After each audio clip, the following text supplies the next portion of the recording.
Bugün Göyçay rayonunda 1-ci Qarabağ müharibəsinin şəhidi Babayev Vüqar Səlimoğlu ilə vida mərasimi keçirildi. Göyçay rayonunun Qarabağqal kəndində doğulub boya başa çatan Vüqar Səlimoğlu hələ gənc yaşlarından vətənə sevgi və sədaqət ruhunda tərbiyə almışdı. Orta təhsilini başa vurduqdan sonra Bakı şəhərində fizika riyaziyyat fakültəsində ali təhsil almış, daha sonra maşın qərmə texnologiyası institutunda qiyabi təhsilini davam etdirmişdi. Təhsilinin 3-cü ilində Rusiya Federasiyasında hərbi xidmət keçmiş, xidmət illərində məsuliyyət və intisamlı seçilmişdi. 1-ci Qarabağ müharibəsi başlayarkən o, tərəddüd etmədən könüllü olaraq cəbhəyə yollanmışdı.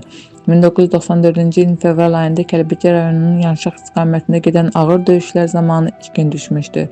Uzun illər ailəsinin qəlbində ümid və nisbi ilə çevrilən bu ayrılıq nəhayət ki, öz sonluğunu tapdı.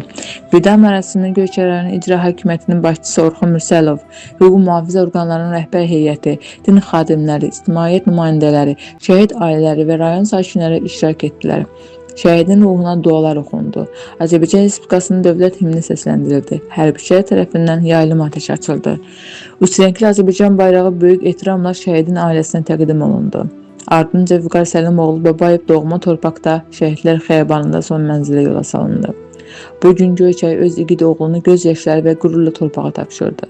Vətən yolunda canından keçən şəhidimizin xatirəsi daim qəlblərdə yaşayacaq. Allah rəhmət eləsin.